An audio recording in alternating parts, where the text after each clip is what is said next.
At ngayon po sa ating mga balitang pambansa muna, kinababahala po ni Pangulong Marcos Jr. ang mga umaali-aligid na mga barkong pandigma ng China malapit sa Bajo de Masinloc. Hindi nga po nagugustuhan ng Pangulo ang sunod-sunod na ulat ng panghaharas ng China sa mga barko ng Pilipinas. Ang pinakahuli nga po dyan ay ang pagharang at pagbuntot ng China Coast Guard sa ating barko na maghahatid lang sana ng krudo at ng ayuda sa mga mangingisdang Pilipino sa Bajo de Masinloc noong pong nagdaang linggo.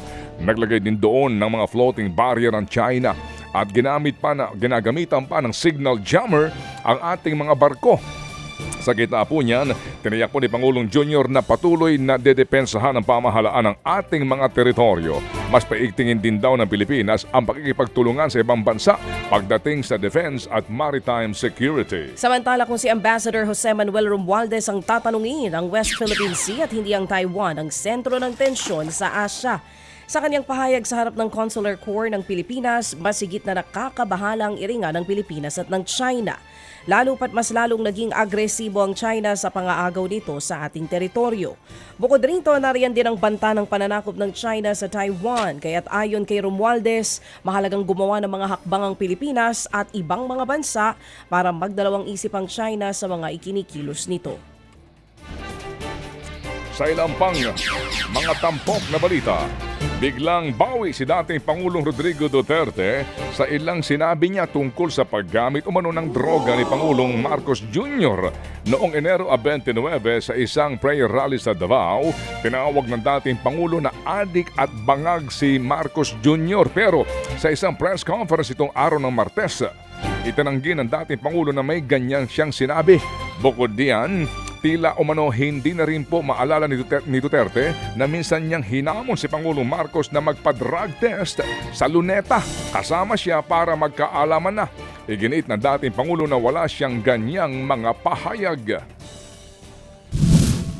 Pero kung sabihin mo, adik, wala akong sinabi na ganun. Patayin ako ni Marcos niyan. Maawa ka naman sa akin.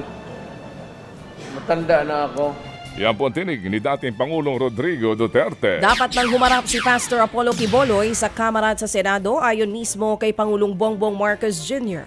Sinabi yan ng Pangulo sa harap ng media bago siya tumulak patungong Australia kahapon.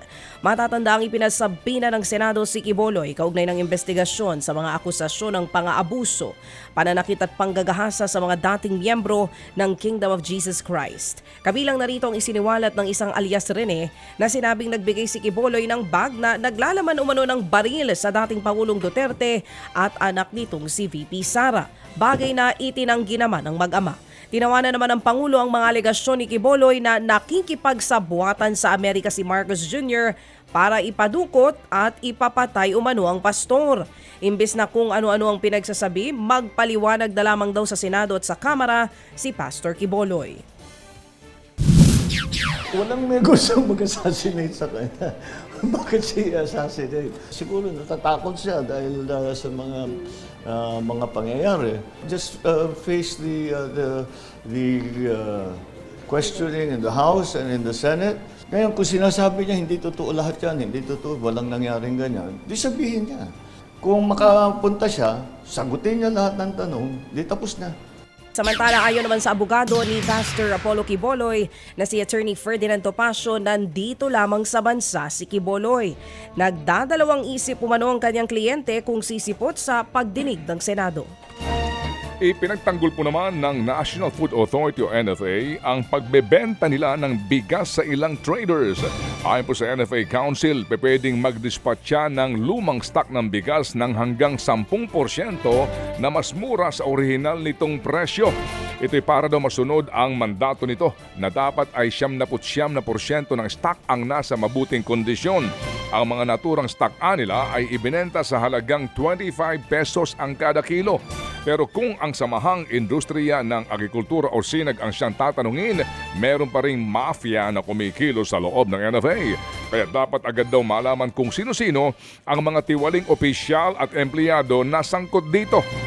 Kasunod nga po ng aligasyon na ito, ipinag-utos ng Agriculture Department na imbestigahan ang ginawang pagbebenta ng bigas ng NFA. Ted Filon at DJ Chacha ngayon nasa Radyo 5 92.3 News FM Monday to Friday 6 to 10 a.m.